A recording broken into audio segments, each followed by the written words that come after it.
I never thought one night could turn my whole world upside down. It wasn't supposed to happen, not like that. It started with a friendly visit, nothing unusual. I'd been close with my best friend's family for years. Her dad, Mr. Collins, was like a second parent to me.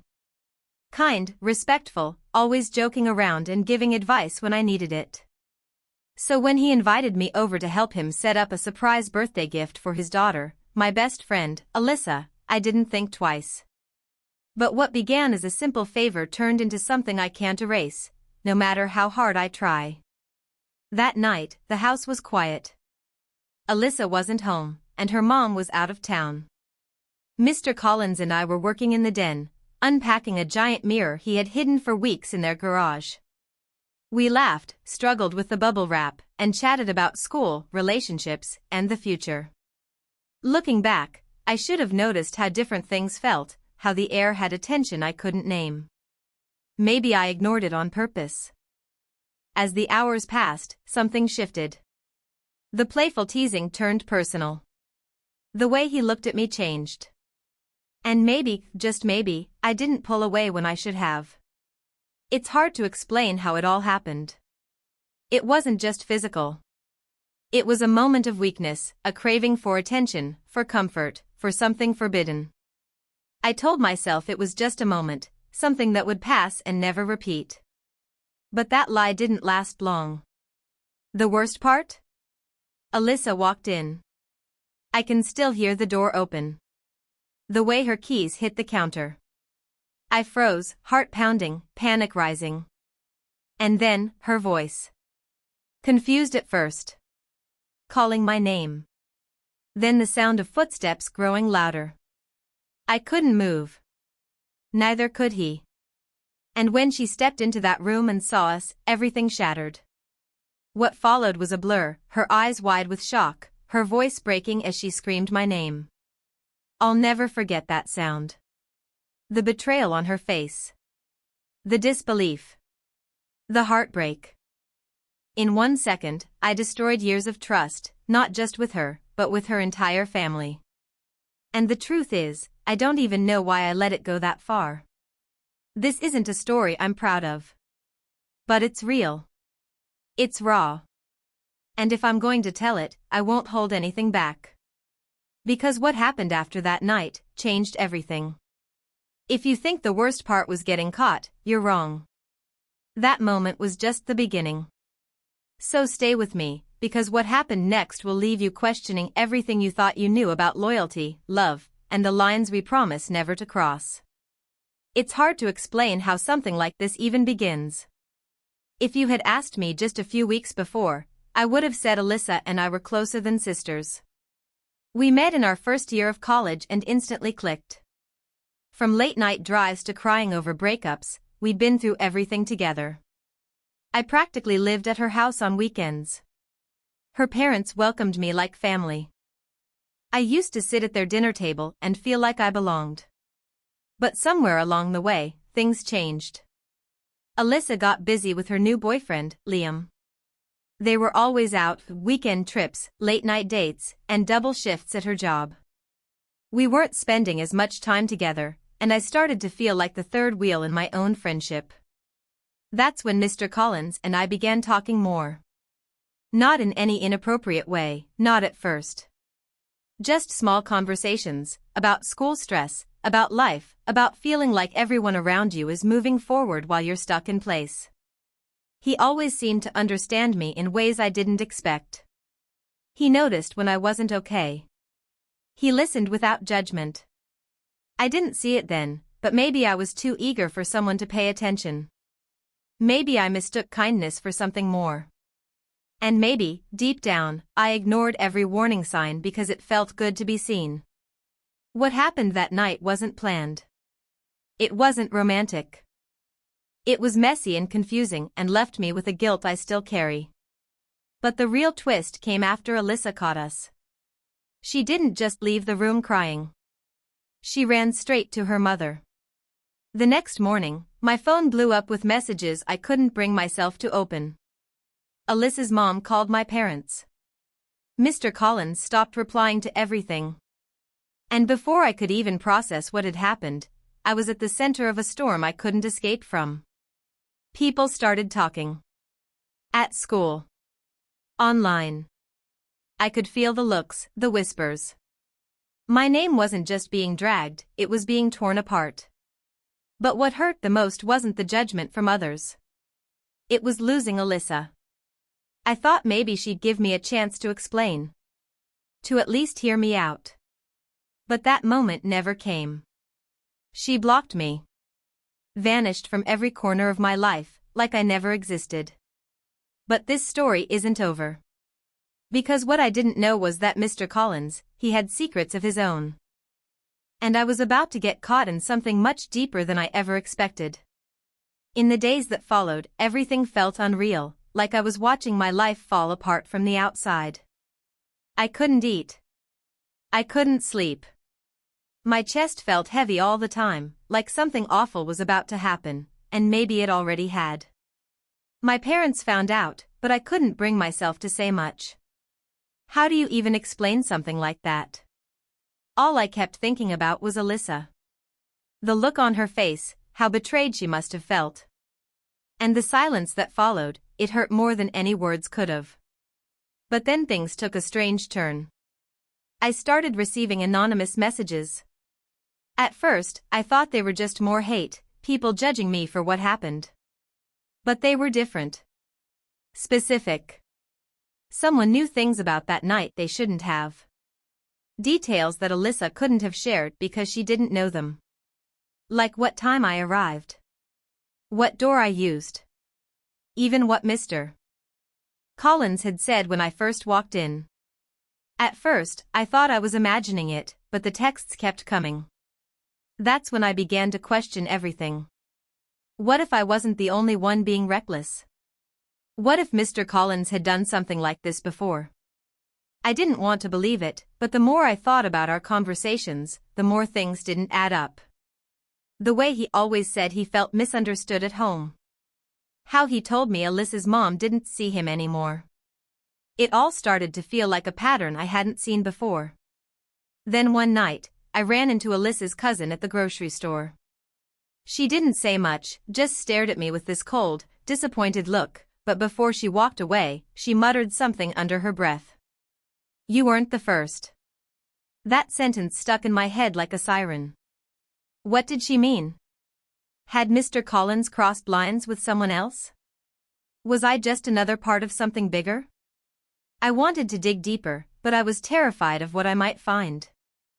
And even worse, I wasn't sure I wanted to know the truth. Because if all of this was part of a pattern, then I wasn't just guilty of hurting Alyssa. I had let myself fall into something much darker. But the worst part? Someone else was watching me now. And they knew more than I did. The more I tried to move on, the more things kept pulling me back into the mess. The anonymous messages didn't stop. In fact, they got worse. Some were screenshots of conversations, blurred but real. Others were short recordings, just enough to hear my voice, or his, in moments that were never meant to be heard by anyone else. Someone was tracking me. Watching me. And they wanted me to know it. I stopped going to classes. I avoided public places. Every time my phone buzzed, I felt like my stomach would drop. I started looking over my shoulder when I walked anywhere. My life wasn't just falling apart, it was being torn down piece by piece. But what scared me most wasn't the shame or the whispers. It was the growing feeling that I didn't know the full truth about what I had been dragged into. I made a fake account and started reaching out to people who used to be close to Alyssa's family, an old neighbor, a former babysitter, even her mom's friend from church. I didn't ask directly, but I hinted. Each conversation opened a little more, like cracks forming in a wall. I found out there had been rumors about Mr. Collins in the past, unconfirmed stories, quiet gossip, things that were brushed under the rug. Nothing ever public. Nothing ever proven. But always the same pattern, a younger girl, some kind of mentorship, and then suddenly, silence. I didn't want to believe I had been manipulated. It's easier to call it a mistake than admit you were used. But everything started making sense in a way that made me feel sick. And just as I started putting the pieces together, a new message came through. It was a photo. Grainy, low light, but unmistakable. It was me. From that night. Standing in their living room.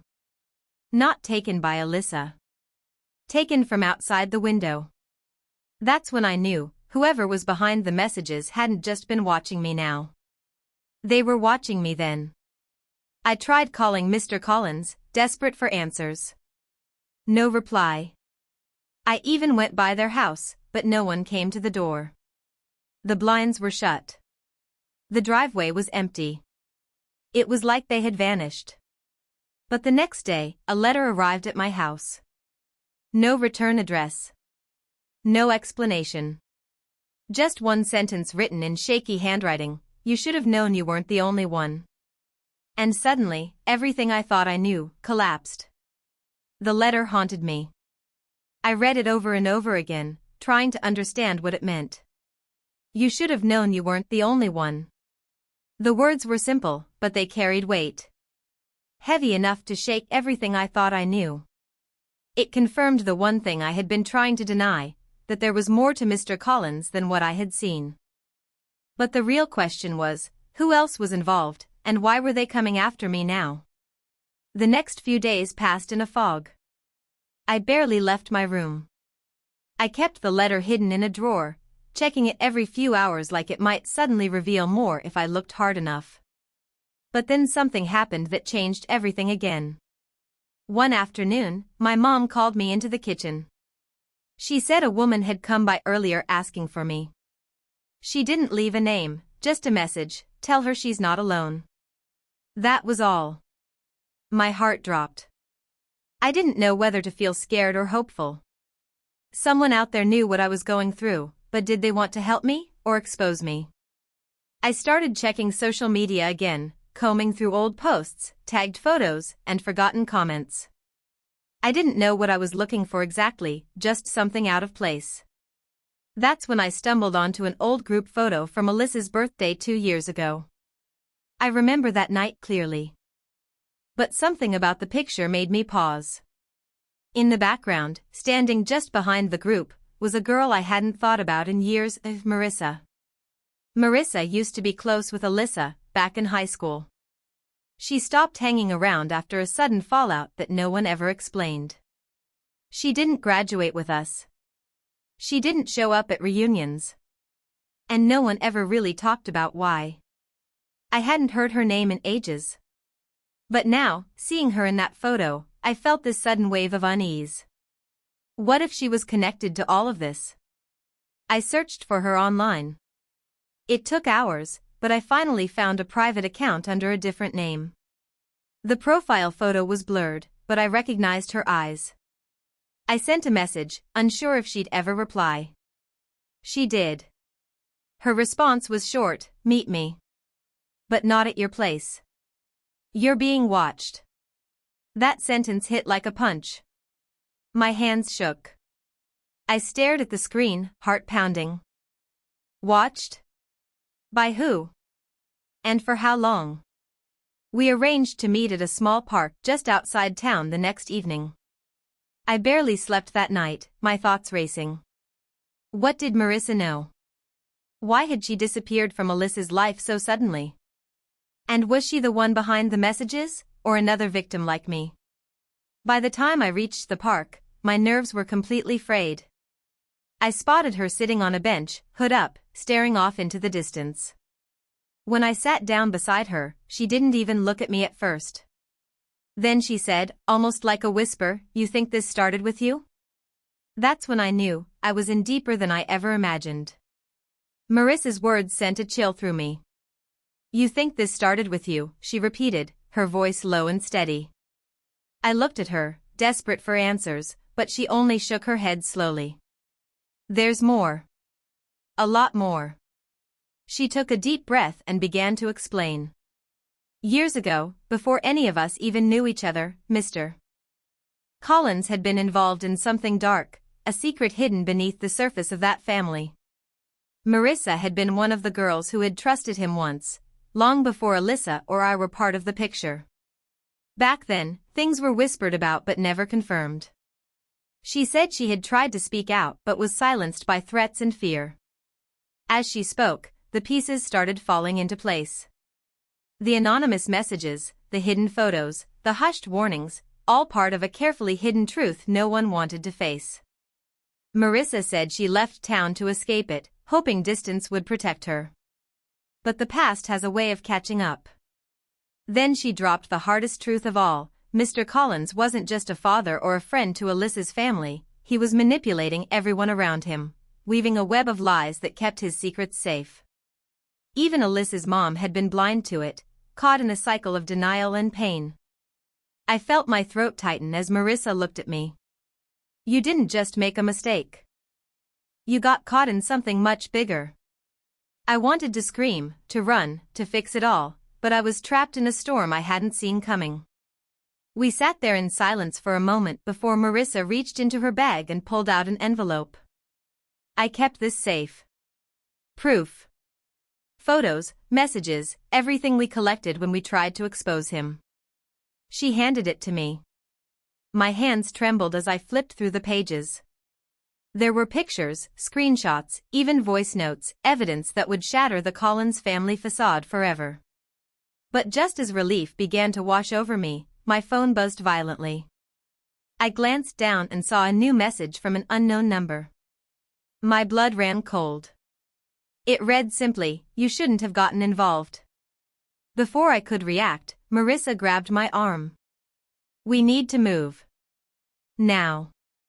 We hurried away from the park, adrenaline surging, knowing whoever was behind this wouldn't stop. In the following days, I contacted Alyssa. At first, she refused to listen. But when I shared the evidence, something shifted. We were no longer victims divided by betrayal, we were allies fighting to uncover the truth. Yet, just as we started to expose the web of secrets, the final twist hit me like a punch in the gut. One night, scrolling through my messages, I found a text from Alyssa's number. But something was off, the timing, the tone. It wasn't Alyssa. The message read, "Trust no one. Especially not her." Confused and terrified, I realized the danger was far from over. The person manipulating everything might have been much closer than any of us suspected. The nightmare wasn't just about a moment of weakness or a broken trust, it was a carefully planned deception that threatened to destroy everyone involved. And now, the real battle was just beginning. After that chilling message, everything changed again.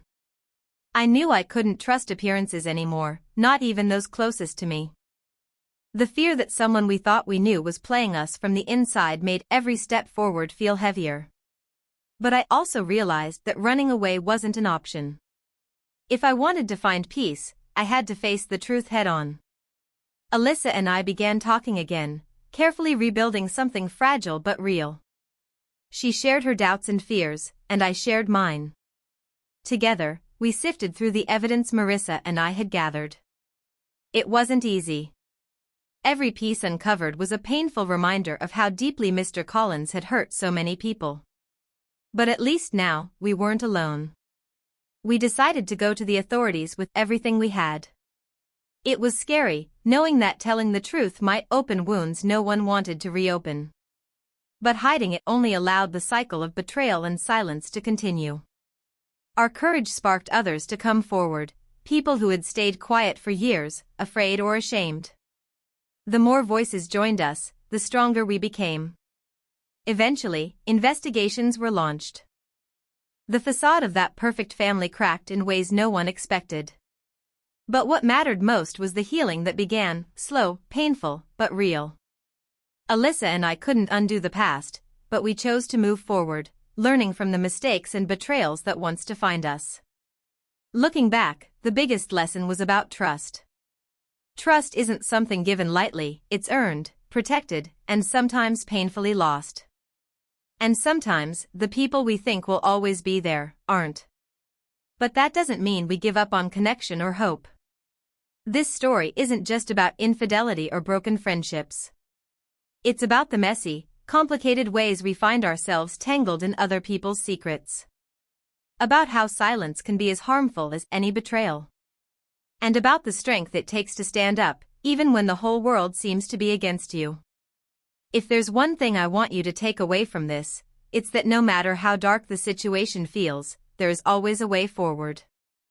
Healing is possible, but it starts with honesty about ourselves and about those around us. Thank you for listening to my story. Sometimes, sharing the truth is the hardest but most freeing step we can take. If you've ever felt betrayed or lost, remember, you're not alone. And maybe, just maybe, facing the pain can lead you to a stronger version of yourself. This is my story, real, messy, and human. And it's far from over. 6.